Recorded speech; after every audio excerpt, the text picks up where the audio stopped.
Welcome to Nourishing the Mother, where inspired women talk about the journey of motherhood through the common thread of parenting, relationship, and sexuality as a path to consciousness. We ask, in what ways can we show up more fully, live more meaningfully, parent more wholly, and love more unconditionally? How can we mine the wisdom from the experiences of our lives and expand into those challenges? If you are here, you care about paving a path of conscious and intentional motherhood, connected with yourself and your gifts, and also illuminating your children in theirs, so we may raise more whole humans who can impact this world in a more humane way. And if you feel like giving a little back to this free content, please become a patron of the show and receive extra member benefits for less than a coffee a month. Or you can leave a review on iTunes and Facebook, all of which helps the podcast keep going and reach more mamas who need this type of tonic for the soul. Head on over to patreon.com/NTM podcast to find out more. We are Julie Tenner and Bridget Wood, and we are so grateful you're here.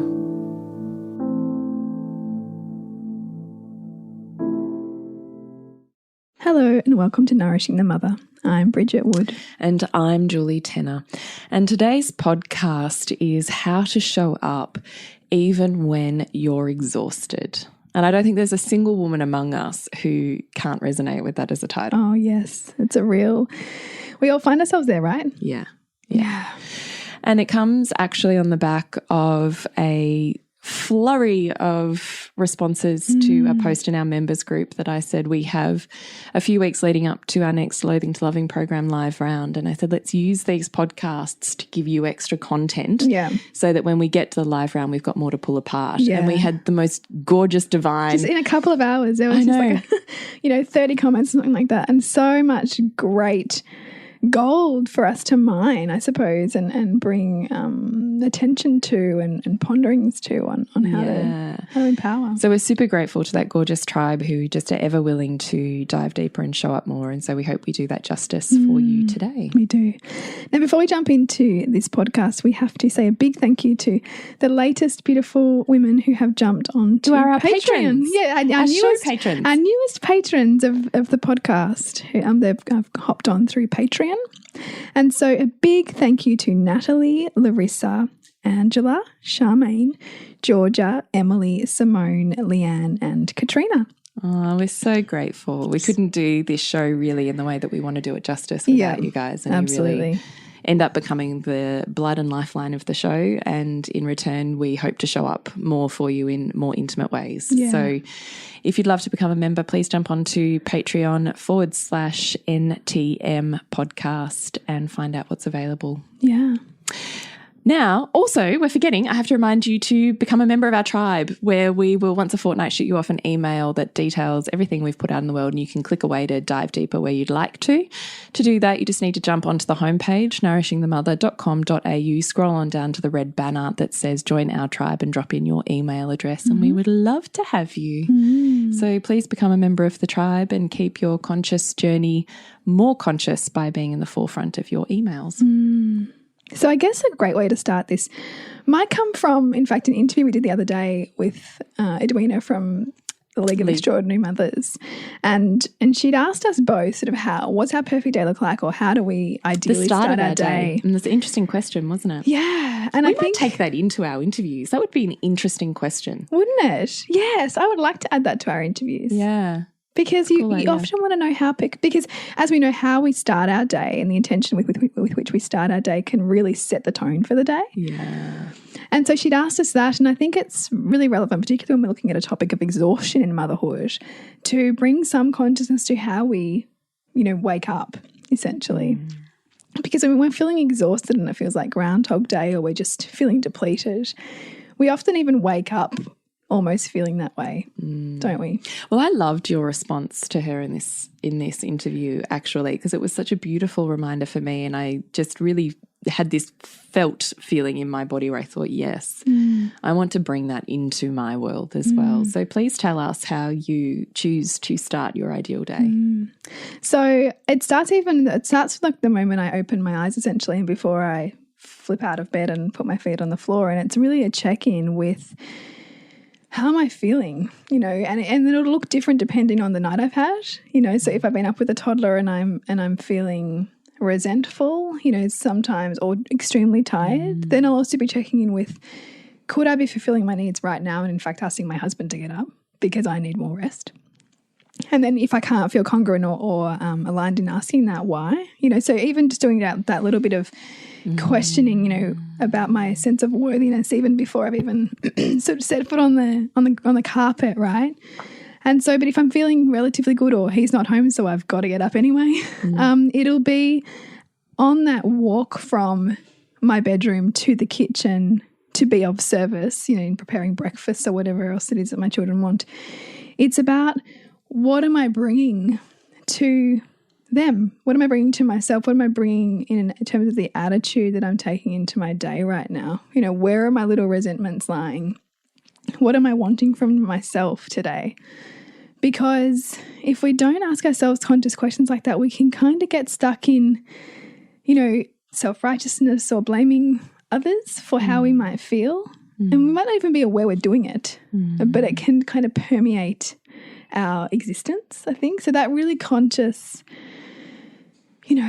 each foot as it steps, as it walks its path to, the lounge room or the kitchen or whatever our kids are needing, is to really get that felt sense of how I'm feeling right now. What are my beliefs right now?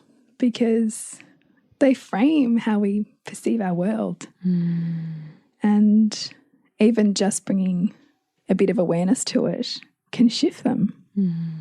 I wonder if it also sets like a vision for your day that you can almost come back to as the barometer of choice. Yeah.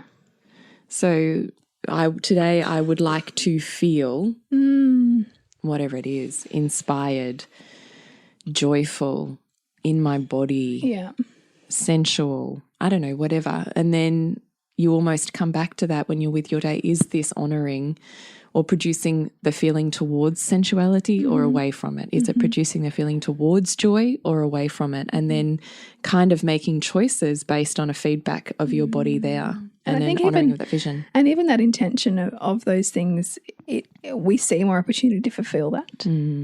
Because we've almost called it in. We've almost said that's what I want. And then it becomes part of your awareness. Yeah. And, that can look like, we'll get into it, but that can look like still achieving those things with your kids, but you have ideas of how to meet them. It might be hopping in the bath with your toddler and letting them pour water on you, but that being a sensuous practice because you've put a bath bomb in there or you've put a candle on. And so it doesn't have to be them or us. It's about how do we meet both of our needs? How do we feel, how do I both fill them up but fill myself up in the process? And I think that's entirely possible. How do you think that's entirely possible? By constantly checking in, by constantly, looking at what do I need and how can I meet that as well as what they need. How do you do that? How do I do that?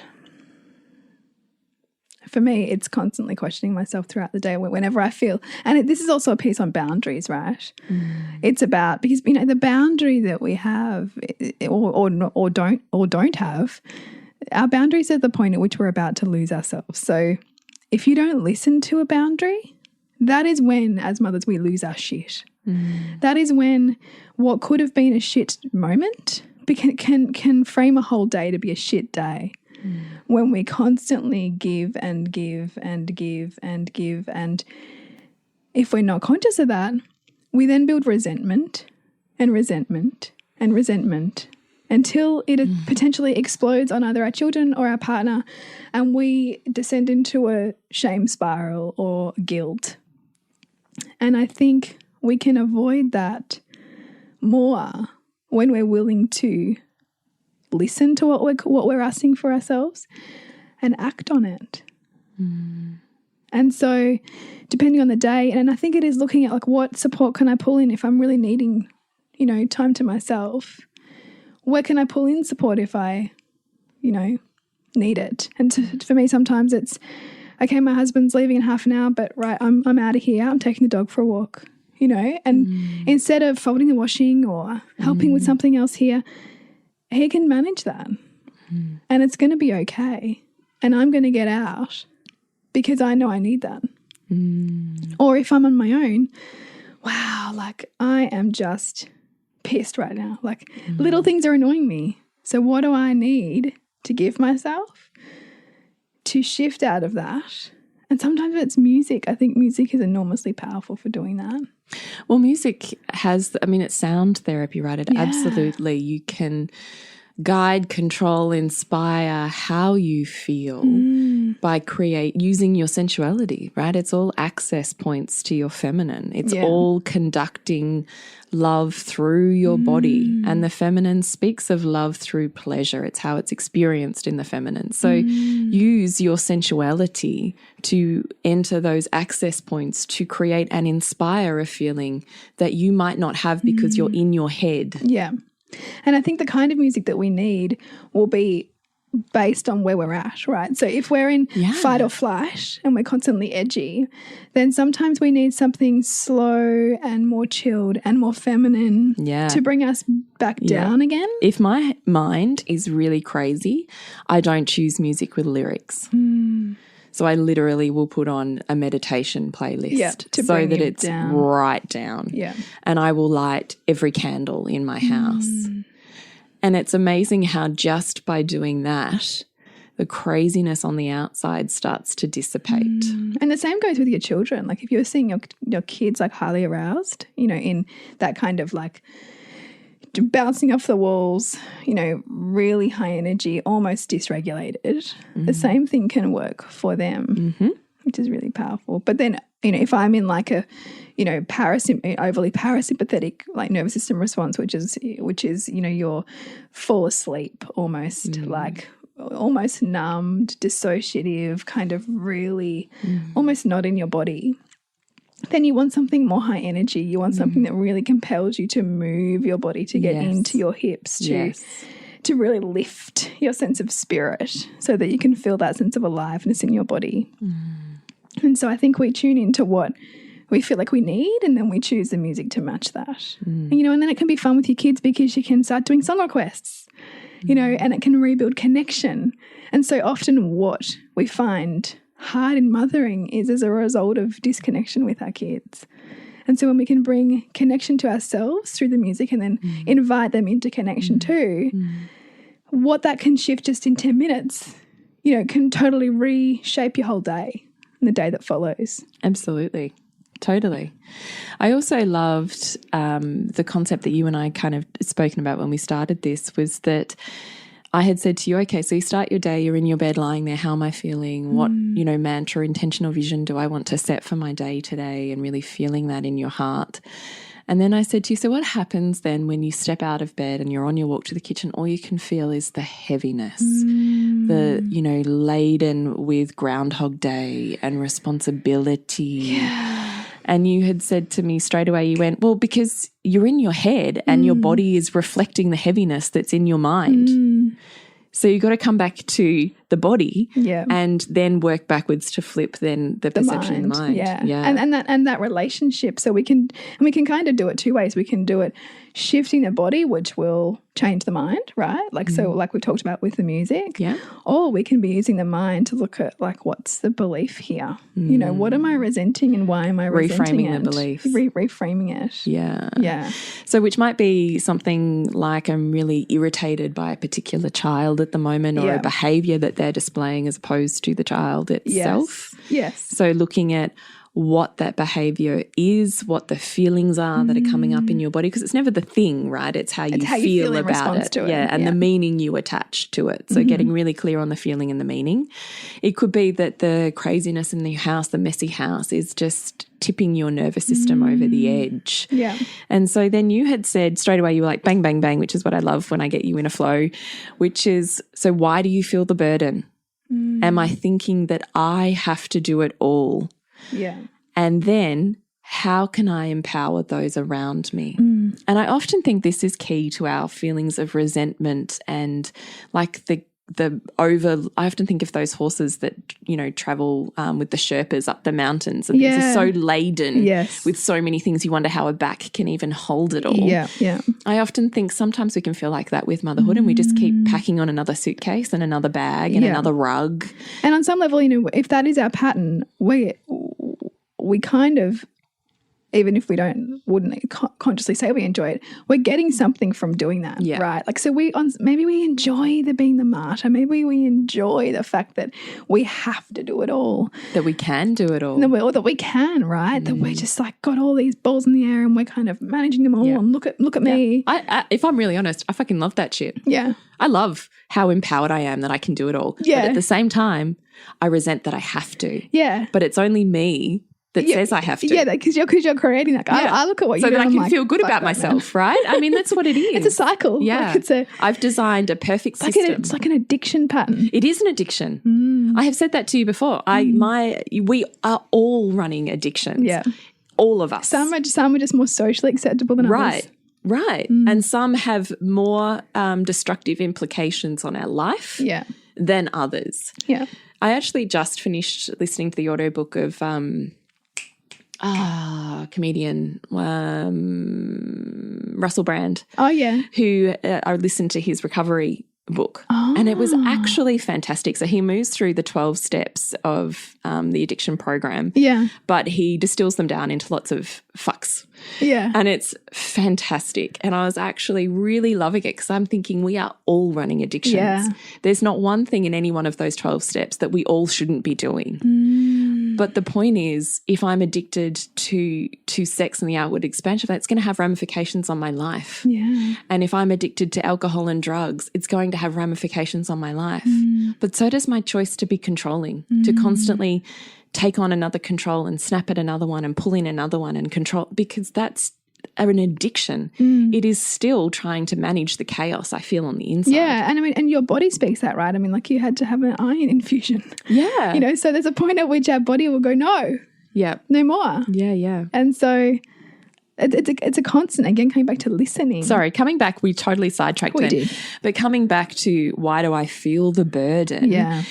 And I do think that as mothers, we also have overlap. We're still kind of hanging on to, I have to do it all. I can have it all. I can do all of this. Yeah. I'm a super capable woman. Yeah. Well, that's what's celebrated in our culture. And I think, you know, there's a little bit of that, the feminist of the 60s, 70s, 80s who was like, you know, we're fighting for you to get out of the house and we're fighting for you to be empowered. And yeah. But at the same time, it's my responsibility to do all of it. Yeah. Yeah. And if I'm not, I'm failing. Yeah. And what am I failing? You know, am I failing not keeping the house clean, or am I failing at my children fighting too much, or am I failing at my relationship not feeling vital, you know? And so where do those beliefs come from? Like, it's such a rabbit warren of coming back. Yes. But just to keep it more simple in this podcast, what we want you to focus on is, why am I feeling the burden? And I often think it's because we choose to disempower those within our family unit by taking on more. Yeah, I totally agree. And I also think particularly with my knowledge of Montessori and seeing how much my kids thrive with those kinds of principles, we really minimize, I think, often our children's capabilities, but empowering them doesn't look like making them do something. It looks like, you know, that being a relationship, and that they contribute because they see meaning in it for them.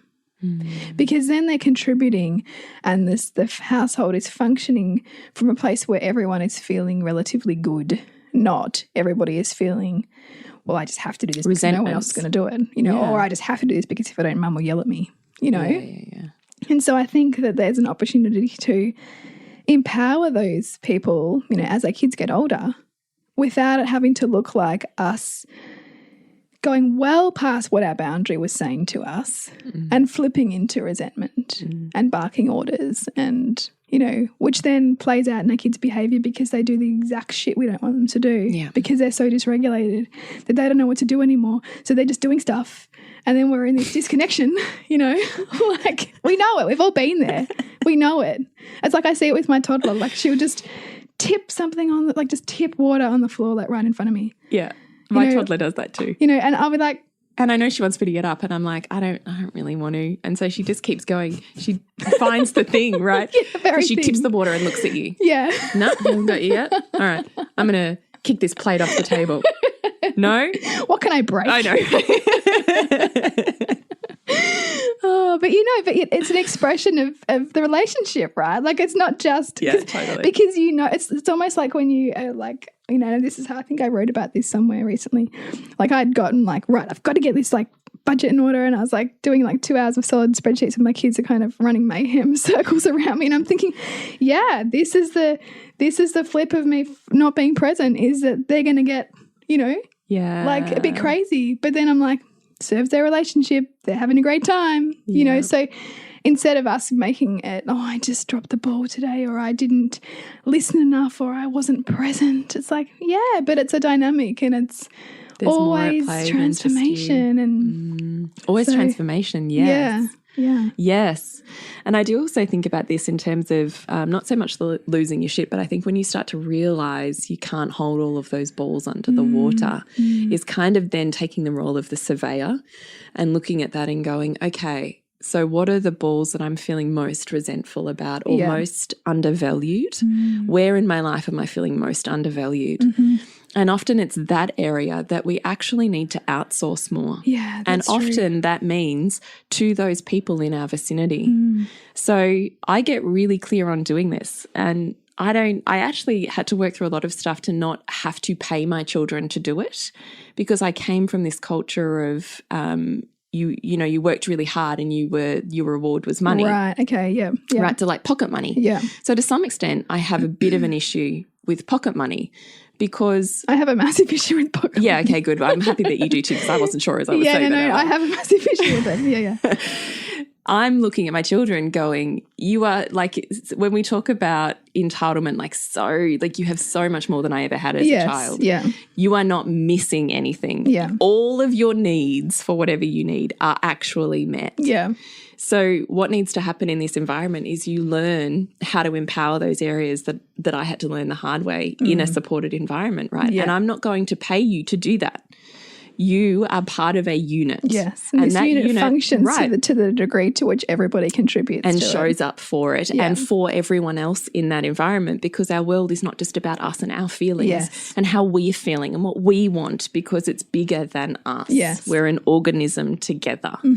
So I'm very clear with everybody, and I've gotten clearer the more children I've had, because you have to. Yeah. Yeah. And that's, you know what? I really actually hate having to cook dinner for everybody every single night. Hate it. So I've outsourced that. So weekends, my husband cooks. Yeah. So great. I was down to five nights a week. And then when my children hit grade 6, they cook a meal each a week. So now I'm down to 3 meals a week. Fantastic. That's lovely. That works really well for me. I love it. And in the process, my children are immensely proud of themselves for cooking a meal and providing for 6 people. They choose the recipes. They write down the ingredients on the shopping list, and it has to be there before I get to the shops or it's not bought. So they're micromanaging, they're organizing, they're, so many life skills. Yeah. And then they're creating it. So that's what they talk about. They write about it in their stories at school that I read. They tell their friends about it. The mums, is it your night to cook tonight? At school are asking. And they're like, yeah. And then what are you cooking? And they're like, we're cooking this. Yeah. And, it's empowering. Huge amounts of empowerment. At the same time, I'm like, cool, I've got a night off, which means I can fill it with whatever I feel like I need to catch up on or focus more on the little children or on the bloody vision therapy exercises that we've got to do or the physical therapy exercises that we've got to do. Or, there's so much you've got to fit in to that end part of the day, that to have to scale back what I felt like I had to do has created enormous amount of freedom and more connection with everyone. Yeah. Everybody benefits from that. Right. And cleaning, it's not my job to pick up after everyone all of the time. Yeah. I get really resentful. Yeah. When I'm there picking up everybody's shoes and socks and all this shit they've just left lying around. Yeah. So it's everybody's responsibility to clean up not just your mess, because my son's the champion for, I've picked up all my stuff. Yeah. Yep. Your stuff.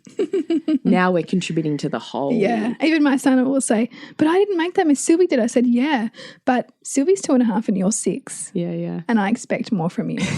Which might, sound shit, but like it's true. It's different levels of awareness. Yeah. And, therefore responsibility. That's right. So I do actually think it's worth surveying where you're feeling undervalued and resentful and keeping an inventory of that. And when that balance starts to come out, as opposed to then taking those resentments out onto the relationships and hurting the relationships, looking at, okay, this is calling me to grow and the unit to grow together. Yeah. So how can we do this in a really respectful way? Yeah. I mean, the most empowering way that I know that you use this too for your kids is values linking for them, like seeing how. I'm not as good at it as you. I don't know. I reckon you're pretty good. Maybe I'm just unaware of it. Anyway, you go. But, and this is, values is like probably the thing that sets up our whole Learning to Loving program, really.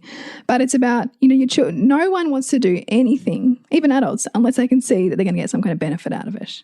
If otherwise we begrudgingly do something because we should. I want my kids to be empowered to see as much as they can that stuff's on the way to what they want, not in the way, right? That the obstacle is the way. Yeah. And so that will be things like, you don't want to unpack the dishwasher. I get it.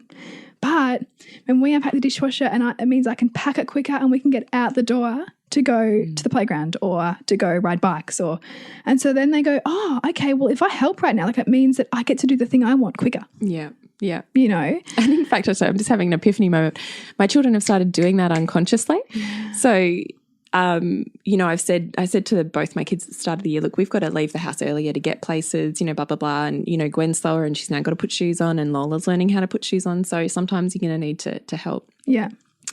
And if there's something they want to get to, which often is school, my children actually really love being early to school. There's nothing that hits their anxiety more than being late or being there just when the bell goes. They need a time to just slide into their day. Yeah. So punctuality is actually really high on their values to get to the thing they really want to get to with plenty of time to feel safe and secure in that environment that they're morphing into. So, school mornings, I can be, faffing about doing whatever it is that I'm doing, and I can hear my son and my daughter, Gwen, where are your shoes? Sit down, I'll put them on, I'll get you dressed, I'll change your nappy, and so, I walk out from the bathroom or whatever at, I don't know, 8 a.m. and everyone's standing there ready to go. I'm like, it's fantastic.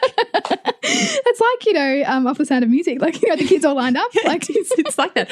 But it's because it's their values, right? And because I have empowered them to know how to do the thing. Yes, yeah. So I also think that's a valuable skill to remember. Which takes more time. That's what I was about to say. At the beginning. They can't know how to do something just because you do it. Yeah. There has to be a user manual guide handover. Yes. And that can be annoying, but if you're willing to take the surveying of where you want to empower your children, then you can take the time to do that. Yeah. You can't expect them to do something they've never done before without having issues. Yeah. Which, if you haven't given space for, then you get frustrated and then they start to think they can't do it. And, it's a cycle. So just totally. I think you've got to set it up too. So we're really asking you to flip the burden you're feeling if you're still feeling it and thinking about whether you really do have to do it all or not and where those beliefs have come from you, and then flipping it further. How is this a call for me to empower those around me? And, maybe it's, similarly, if it's not so much your kids that are the problem, but you're feeling like you need to empower your partner more. It's about looking at how, because, the masculine loves to provide so much. But we can sometimes feel like, well, these are all my jobs and like they're at work and like I should be doing this. Or they should see it. Or they should see it. Yes, yes, which was what we were talking about before we started to record today, because I was noticing I was like resenting my husband for not thanking me for cleaning the toilets. And I was like, but did I thank him for going to work all day? And, because it's worth humbling our own self-righteousness. Yeah. So those conscious questions always have a place, right? But sometimes empowering them can look like, because I know my husband, a weak spot for him is feeling like he's away from the home too much and isn't able to help me as much as he could. And so it feels actually really good for him to be able to stop on the way home and get some stuff that I haven't been able to get during the day, like from the supermarket. Like he almost likes that role of coming through the door, like the saviour with the shopping bags of the stuff that I need. Plus he's a chef, so he's like, that's totally going to speak in his values as well. His realm is the kitchen and thinking about that stuff. And so And that helps me enormously, and it brings me into more appreciation, and it kind of, our hearts kind of connect more because I can see his service to me and to our family more. And so it's looking at, okay, well, if I'm feeling all of this stuff and I'm feeling like I have to do it all, well, where would it actually be of benefit to my partner to contribute in that way, and that, you know, also fill them up? Because often we just haven't asked ourselves the question. We've made it mean something or taken on the role, never looking at how they might actually like that in some way. Yeah, totally. Actually, I'm having just a little moment of remembrance in my body as well. I've been having a pretty, you know, intense 2019 start, and I was sitting in circle with you whenever it was, a couple of weeks ago.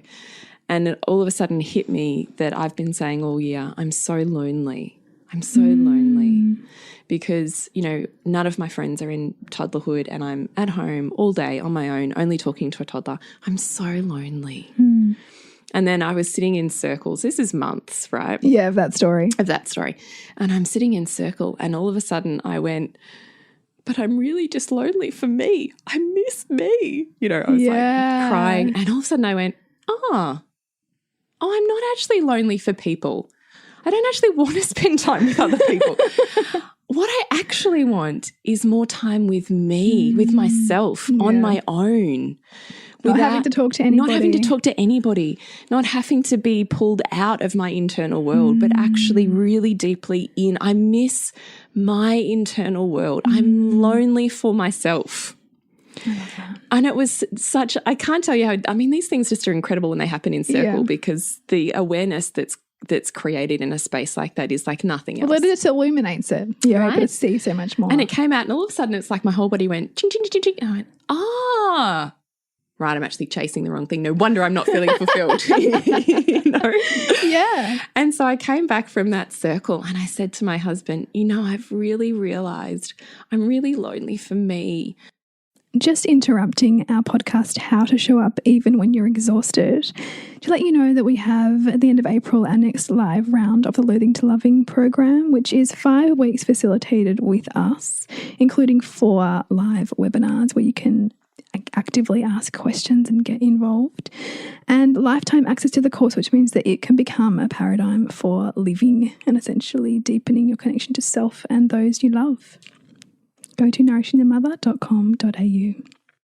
I really miss me. And this toddlerhood is so intense because all everyone wants is me. Yeah. And I need more of me. And so we then had this beautiful conversation that was without charge and without blame and without the story of, you know, motherhood's so hard and I'm so lost in motherhood and you don't get it.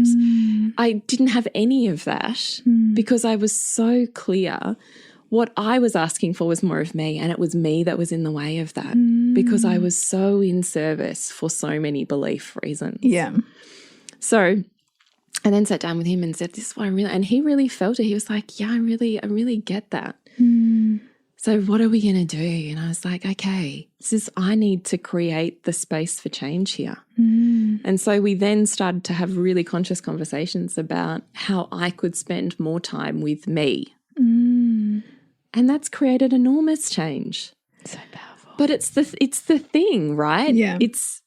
I don't even know how I got there. How did we get there? Something you said struck me. But also looking at how our partners can help us. That's what it is. Yeah. And so I didn't need to feel in opposition to him. I didn't need to feel like he was in the way of that, or because he couldn't see me, or because he couldn't see what needed to be done, or because he wasn't meeting the bar of all the jobs. You know, all the stupid shit that actually covers over the truth. And it really shields our heart from, you know, more depth as well, and more vulnerability when we can't, and we've got all those things in the way of opening. Yeah. And when I could really sit congruently in I need more of me, he could reflect that congruence. Yes, I see you need more of you. I don't know how to do that, but how do I? And that's not the masculine's job. The feminine's job is the inspiration, the vision forward. Yeah. The masculine's job is I will be the provider and protector I will of scaffold around that. Right. To make that possible for Tell you. me how to scaffold, but then I'll do the scaffold. Yeah.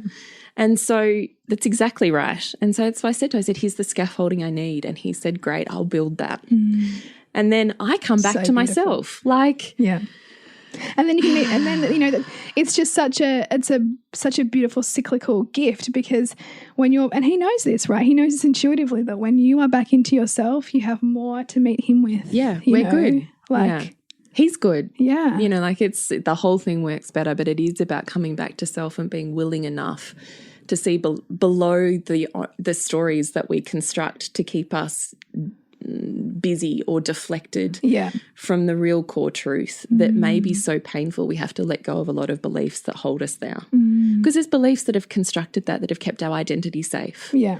And so that's why it takes us so much digging to get to that. Get to it. Yeah. Before we can feel and the then awe. even when we think we're there and we've awakened it, we'll keep meeting it, like universe will bring it to us and say, are you sure you want to let go of this? Yeah, have are a you really sure? run. Here. No, I don't feel it yet that you're totally aligned there. So here you go. Here's one more. It's so true. You're like, fuck this shit. Yeah, I know. It's so true.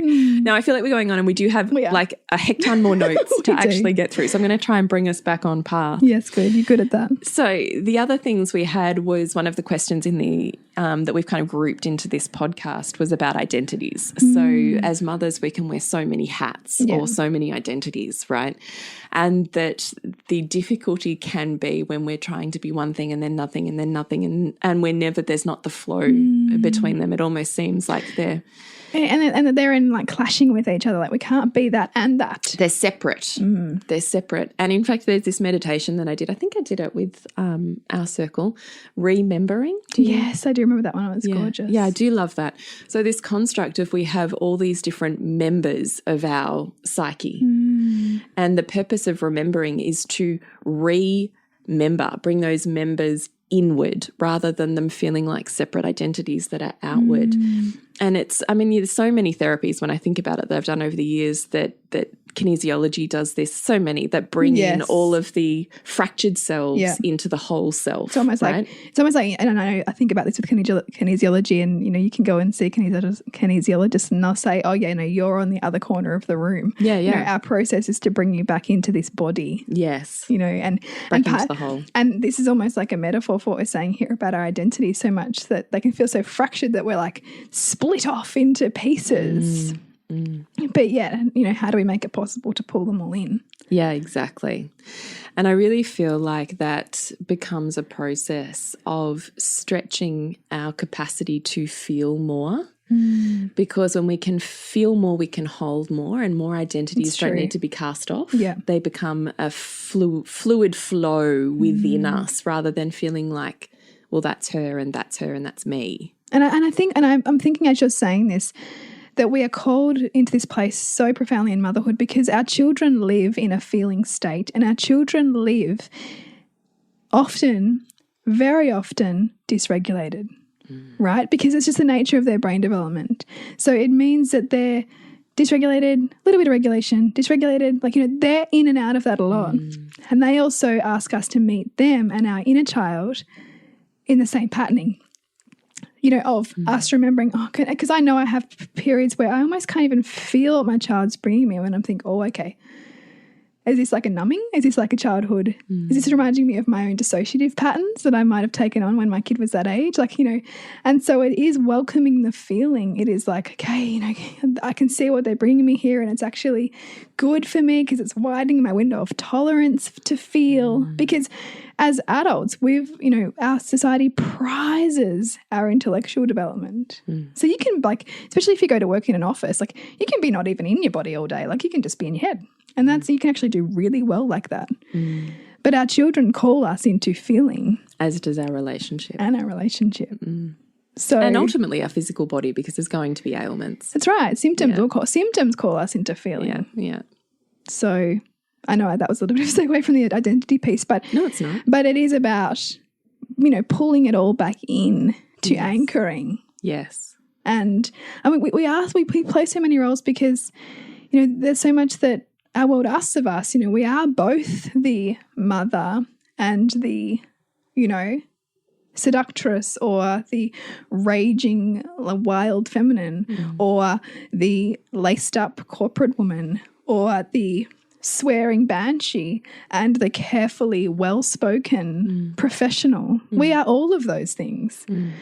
And because the point is the feminine goddess is multifaceted. Yeah. Many faces. The feminine is everything, right? The masculine is the only constancy. It's what's below who you think which you are, I think right? is also why the masculine can misunderstand the feminine so much. Yes. You know, or feel challenged by the feminine's many faces. Yes, exactly. So I think the realization is there is no me, right? There's like, who are you? Because you right now will be different to you tomorrow and you next year. So there is no... And as you know, like you now almost might not even be friends with you 5 years ago. Right. You know, like, and yet we judge others that we meet as they're my friend or not. But yet we like are the same. Like we are evolving too. Our identities are, we might not even recognize the identity we held like 5 years ago. So what is that? Which means who are you? No, that's exactly right. So I think it's when you get the real body felt experience of I am a multifaceted being and that is my natural state.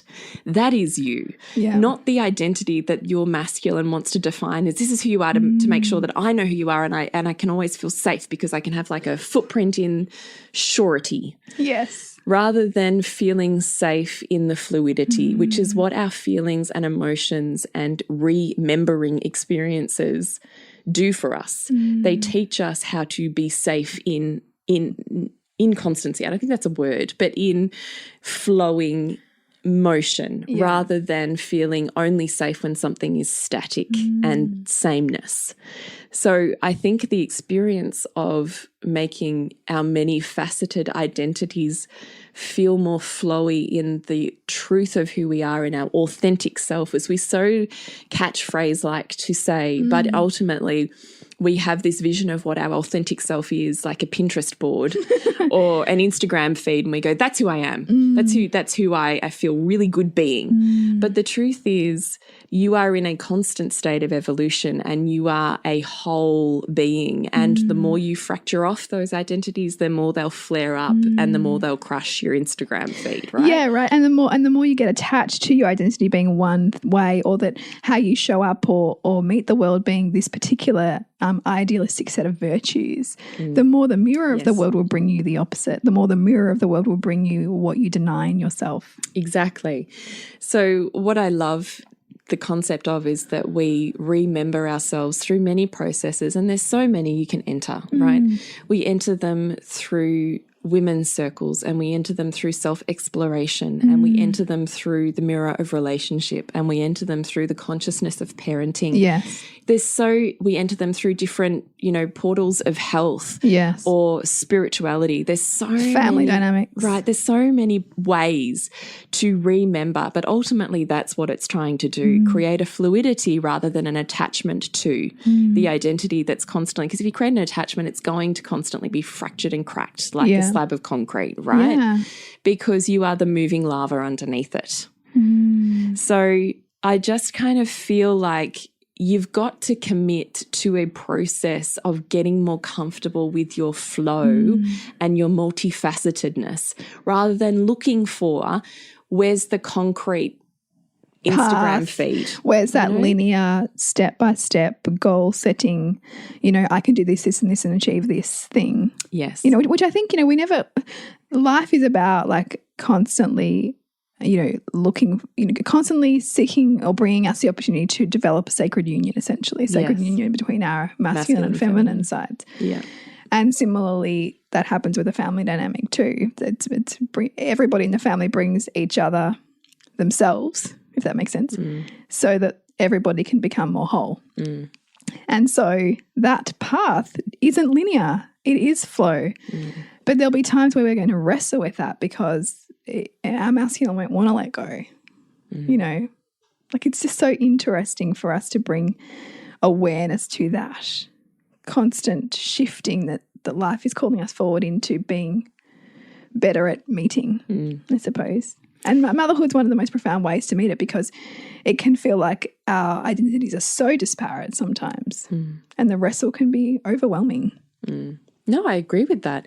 But that's when you still come back to, it's still bringing me back to increasing my window of tolerance in feeling. Yeah. to make more safe and integrate more pieces of me? And what are the beliefs that I'm holding on to here? You still come back to the same two pieces. And perhaps, what are the rose-coloured glasses that I've got on? Yeah. Who's the me I'm trying to hang on to from the past? Yeah. And, and we'll meet this in our partners too. Like, this has been a bit of a conversation I've been having with my husband because, he's certainly feeling, and I recognize he's bringing me unconscious parts of myself. He's feeling like, oh gosh, baby, like it's going to be intense, like 3 more years of intenseness. And I'm like, yeah, but like, what would you be doing if you weren't doing that? And what are you comparing it to? Like just to open up our awareness to, well, it's almost like that whole, my body before I had kids was so, taut or whatever. I knew who I was then. I had like surety in my day and it was predictable and, I had my own goals and dreams and now I'm just like this and who is this? And I think the more that we attach to a fantasy essentially, because we were grappling with just as much. Plus memories are lies. Oh, exactly right. We're only remembering what suits us right now. Yeah. Yeah. They're one-sided perceptions of an event or of our life. They're not whole. And I think that the more that they stay in our consciousness, it's more like our intuition's trying to say, bust that shit. Like, it's not true. Like, grow past that because that's not you. And you're actually pulling yourself out of the wonder of the present. The more you're getting stuck in how it was or how you think it should be. Because they're kind of lies, but it's painful to sit in that place, and it can be painful to acknowledge maybe sometimes that we are feeling out of alignment and therefore the actions and steps we need to take to move back into it. Yes, definitely. And the other thing that I had quickly jotted down that you had said is vitality or the sense of life in our body is tied to our sense of vision and meaning. Yeah, and I think sometimes vision and meaning don't always match or don't always seem synonymous to like motherhood, right? Because it's not like when you're building a business and you can write a business plan and you can set like strategic outcomes or you're on a career track and you can see like the benchmarks coming up. So we can feel out of vitality or feel out of inspiration when we're not looking at what's the bigger vision here, what am I trying to create? But when we can start to see meaning even in the mundane, our bodies can respond to that. Our bodies can see more clearly beyond the horizon as opposed to, just getting to dinner time. We can see months, years ahead instead of this moment serving my vision. And so I think activities that we can do to look bigger about what we're creating, because the reality is you are perfectly where you need to be right now because your life is dictating what's most important to you. You might think it should be something else, but... So this is interesting. Pause. So the shoulds, can we just sit there since you've brought them up? Is noticing the shoulds in your language within your mind and that comes out of your mouth. Yeah. Because what happens is like what you've just said, Bridget, is comparison. And comparison is the thief of joy, the thief of vitality, right? We look at whoever and we go, well, she's a mother and she's running an amazing business. Why can't I? Well, she's a mother and she's got a super fit, sexy body. Yeah. Why can't I? I should. I should too. Yeah. If she can do it, I should be able to do it. And so goes the shame spiral. Yeah. But the truth is, if it was really, truly important to you and meaningful for you, you would be doing it right now. But there's something that's more meaningful more meaningful for you that you are doing instead.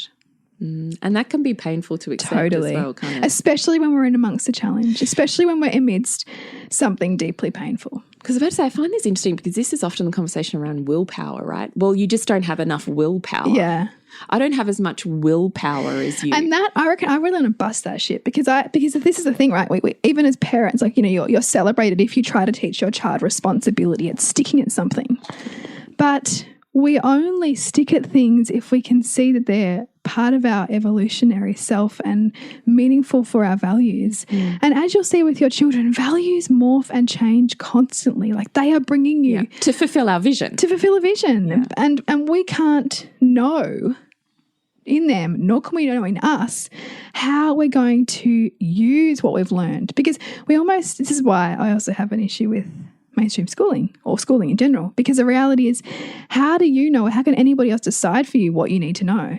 Because you are bigger than this physical body in this discrete society that says you need to know something. You are a, universal being with a mission in life, and you will perceive what you need to perceive and take from things what are meaningful and remember what's meaningful, and your mind will let go of what's not. A little bit like in Inside Out, that film where they get rid of long-term memory because it's not meaningful for her. We're all doing that. And so that path of kind of values and the shoulds and all that kind of stuff, that's really important to distill down and see wisdom in, because we are all taking what we need. Our children take what they need from experiences, and then when that's no longer inspiring to them, they'll shift into something else, just like we will. What does need willpower is when we know that actually the thing that we're doing is part of our mission, but there's some parts of our, more animal, fear-based self that are holding ourselves back. The resistance. Because...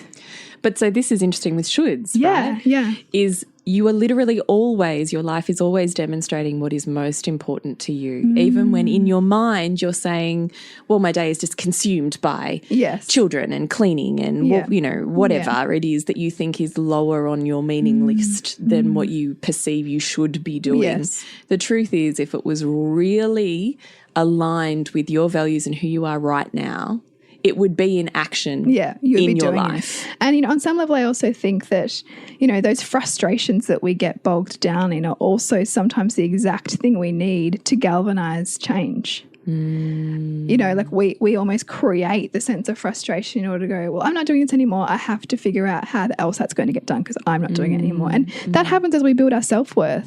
As we build our self-worth, we realize, I want to spend more time in what's inspiring. So how can I get the things that are not inspiring to me done by somebody else? How can I outsource that? How can I outsource it? Whether that's outsourcing to family or getting cleaner or whatever that is that's meaningful, or that's possible for you.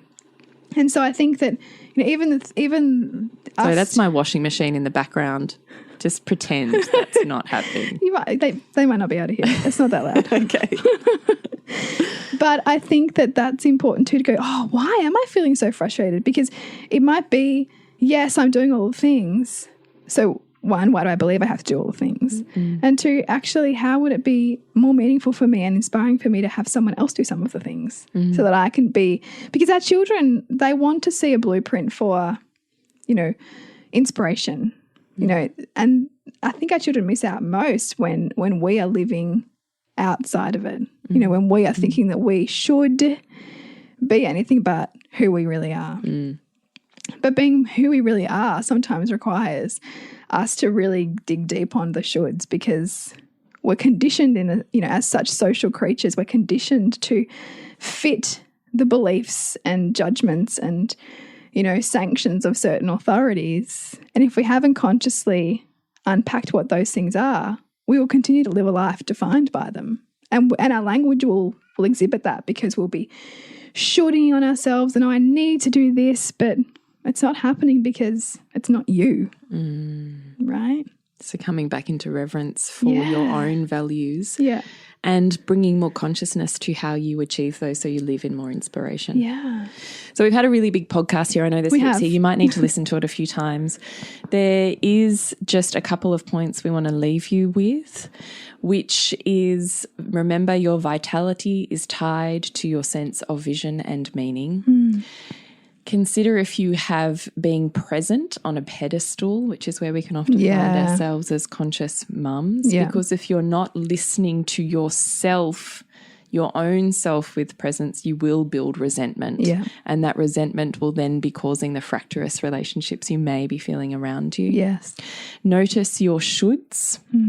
And self-care is always the antidote to feeling exhausted, but our society seems to have self-care round the wrong way.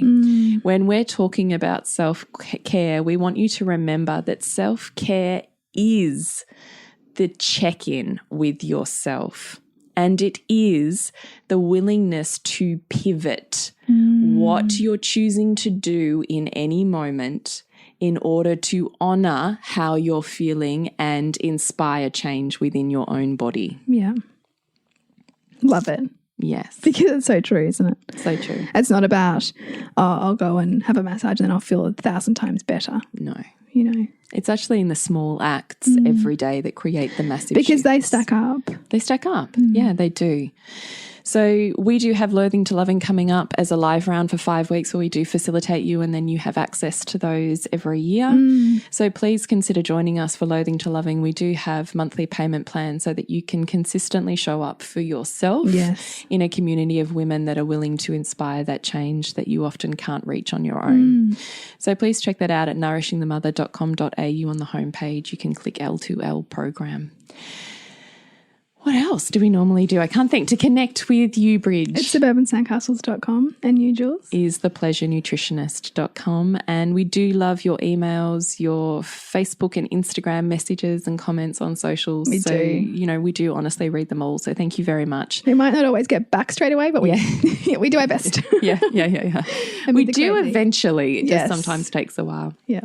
So please keep staying in contact. Really love it. And we really deeply appreciate that we can get as woo-woo as we want to in these comments, and that there's some beautiful women out there who want to join that trip with us. Yes. So thank you very much for listening.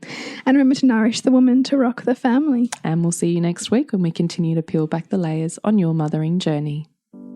And if you want to support Nourishing the Mother and all the late nights, the early mornings, the blood, sweat and tears we pour into our art, then please go to patreon.com/NTM podcast and become our patron. As a patron, you're helping all of the cost of operating this podcast, the hosting, the editing, the transcription, helping all of that be completely covered, and joining a community who are all about honouring our journeys and continuing to open. The more support we have, the longer we can last. So become a patron. We'd love to have you. Go to patreon.com/NTM podcast. We literally couldn't do this without you. Thank you so much for listening, and please share this podcast with anyone you think it would be medicine for.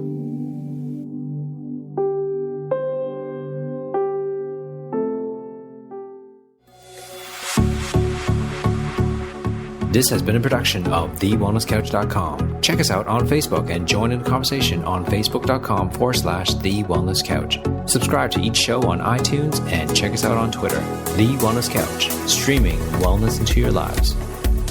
Whilst the Wellness Couch presenter endeavor to provide accurate and helpful information to their listeners, these podcasts cannot take into account individual circumstances and are not intended to be a substitute for health and medical advice from a qualified health professional. You should always seek the advice of a qualified health professional before acting on any of the information provided by any of the Wellness Couch podcasts.